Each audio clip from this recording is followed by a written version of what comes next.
I work at a small family-owned hotel in our small British town.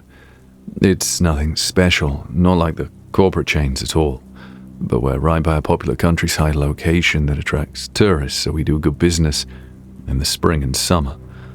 But the winters slow right down with only the odd booking here and there. It was one of those quiet winter evenings when this incident occurred. I was working the night shift from 6 in the evening until 4 in the morning, and around 9 p.m. a man walked in, pulling a large rolling suitcase behind him. He appeared perfectly ordinary. Tall, glasses, side-parted brown hair, looked like he managed a team at an office job. His demeanor was kind and soft-spoken. When he greeted me, I almost had to lean in to hear him. He seemed utterly exhausted, as if he had just come from a long-haul flight, although the nearest airport was 2 hours' drive away. He asked about a one-night stay, preferably on the first floor at the far end. Though we didn't always entertain such specific requests, I obliged this time since we had no other guests to accommodate. He thanked me and proceeded down the corridor to his room. As I returned to the front desk, tidying up some papers and catching up on the news on my phone, another man entered. He had no luggage or bags with him, but also seemed completely worn out. He was far colder in his demeanor. He bluntly demanded a room next to the other guest. He said they were friends on a journey together. This wasn't unheard of, though it was a bit odd that they hadn't arrived together. I thought maybe they'd fallen out, which is why this guy was being so short with me. So I gave him what he wanted and put him in the room next to the other guy. After showing him to his room, I returned to my desk, ate some dinner, and scrolled through my phone. About an hour later, the desk phone rang. Seeing it was an internal call from a room, I answered and said, "Hello, reception." As soon as I said it, the caller hung up.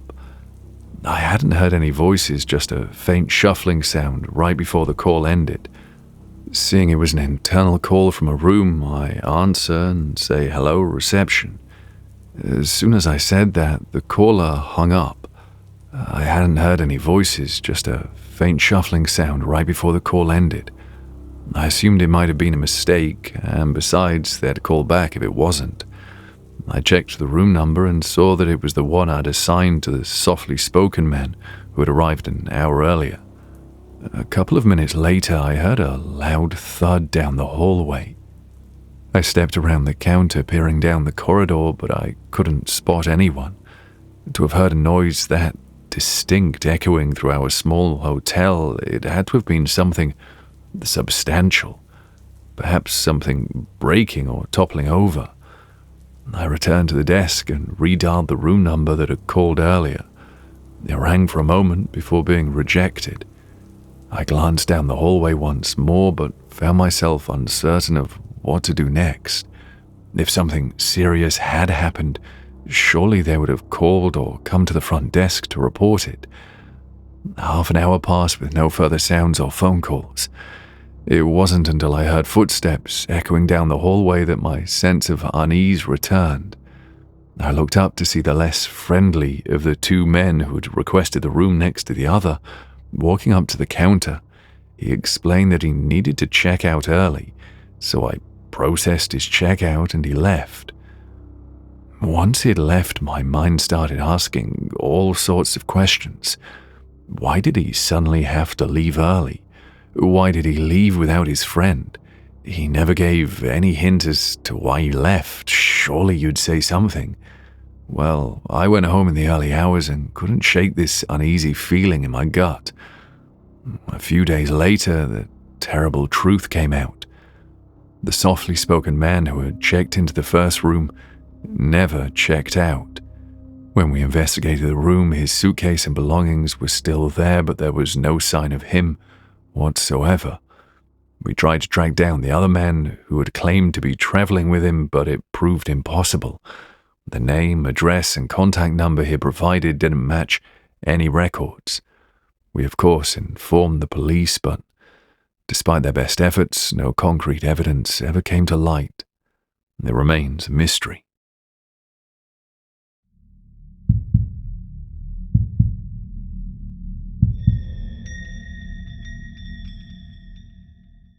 About a year ago, I was heading to a new apartment in the next state. It had all happened pretty fast. I had just come out of a messy relationship and needed a fresh start.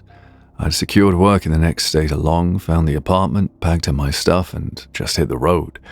It was a long drive, about 14 hours, too much for me to do in one go. I hadn't planned my route or where I'd stay. I just made an agreement with myself that I'd find the nearest cheap motel as soon as fatigue hits. When I pulled up to the motel, it looked pretty much as I expected. It was worn down and showed serious signs of age and neglect. It needed some serious TLC. You wouldn't want to stay there for more than a night. The parking lot was empty, not a single car in sight, and I couldn't help but wonder how the motel worker at the front desk had got to work. The room was a bit run down and not the cleanest, but it beat sleeping in my car. I thought about taking a shower, but quickly abandoned that thought when I saw the sorry state of the bathtub. I decided just to get my head down instead. I laid down, trying to get comfortable, but before I could even turn off the lamp, an unusual noise pierced the silence from outside my room. The door handles were rattling, and it seemed like someone was systematically trying each door, as if searching for one that was left open. The mysterious intruder reached my door and attempted to open it. After a brief pause, they moved on to the next room. I couldn't fathom why anyone would be doing this except perhaps hoping to luck into a free room. I tried to ignore it, thinking it would stop, when suddenly there was a loud and aggressive pounding on my door, almost as if someone was trying to break it down. I sprang out of bed, went to the door, and realized there was no peephole to see who was outside. Both anxious and angry, I cautiously flipped the latch and opened the door just a crack. Standing there was a man, roughly in his mid-50s, with disheveled hair and a scruffy beard. I asked him what his problem was. He shot me a cold look and asked an unusual question. "Did you pay for this room?" I was taken aback, but said yes.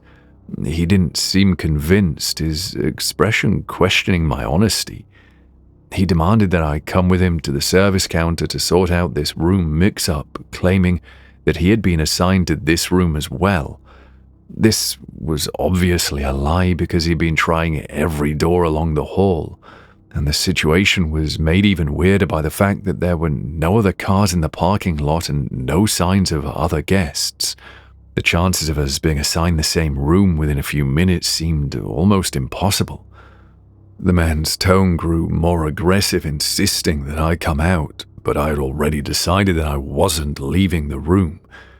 As I began to close the door, he forcefully slammed his body against it to prevent it from shutting completely. Suddenly, another man emerged from around the corner, wielding some tool that he began to insert into the lock, attempting to unlatch it.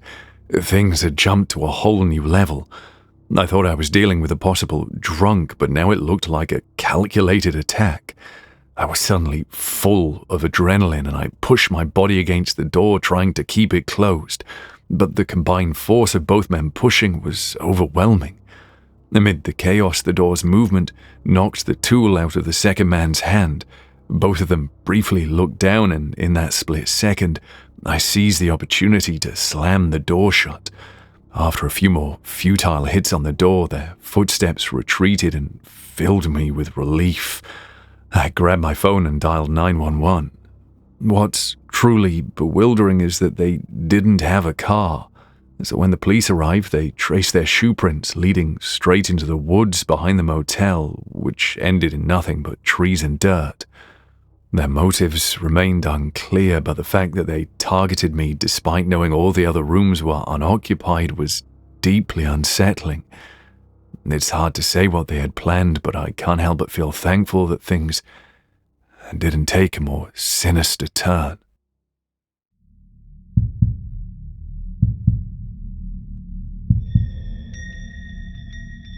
I'm a guy, and this story took place when I was 21.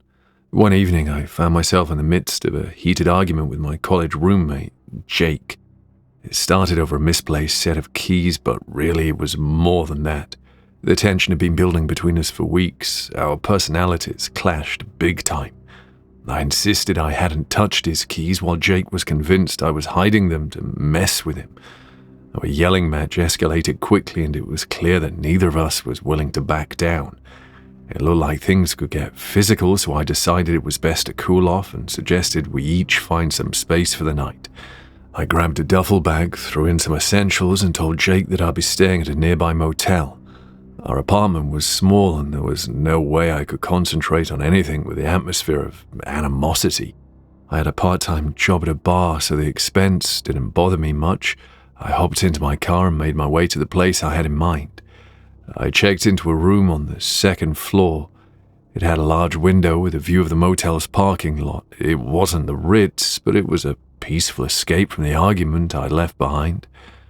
I studied for a few hours, then decided to unwind by watching something on Netflix. I forgot what. It was gone midnight when I finally shut my laptop and went to sleep. Around 3 a.m., I was startled awake by a persistent knocking coming from the window overlooking the parking lot. Groggily, I fumbled for the lamp switch by the side of the bed. My heart raced as I saw a shadowy figure outside the window. They had their arm raised, and I could make out the glint of a knife in their hand. Without thinking, I sprang out of bed, slipped on my sneakers, and grabbed my phone and room key. Terrified, I darted out of the room through the door that led to the hallway, still in my hoodie and underwear. Panic overrode any concern for modesty, and I made my way down 3 flights of stairs, across the lobby, and out the front door. I was terrified, but I felt that I couldn't return to my actual apartment, so I got in my car and just raced through the dark streets, putting many miles between myself and the motel. After about 45 minutes of aimless driving, I eventually returned to the motel. I nervously entered my room and was relieved to find that the menacing figure was gone and nothing appeared to be stolen or damaged. Still shaken, I decided to stay in my room for a couple of hours, just gathering my thoughts and calming my nerves. Once I felt more composed, I dressed properly and ventured downstairs for the continental breakfast. Later that morning, before checking out, I approached the girl at the front desk and recounted my harrowing experience from around 3 a.m. She told me that they had reviewed the security camera footage and spotted a disheveled man in his 40s or 50s with unkempt hair and a long beard standing outside my window, clutching a steak knife for nearly 10 minutes before leaving. I thanked her for her help and promised myself that I'd never set foot in that motel again. In the light of day, I returned home to my apartment, resolved my issues with Jake, and told him what had happened. It actually broke some of the tension between us. Needless to say, I had no intention of revisiting that motel anytime soon.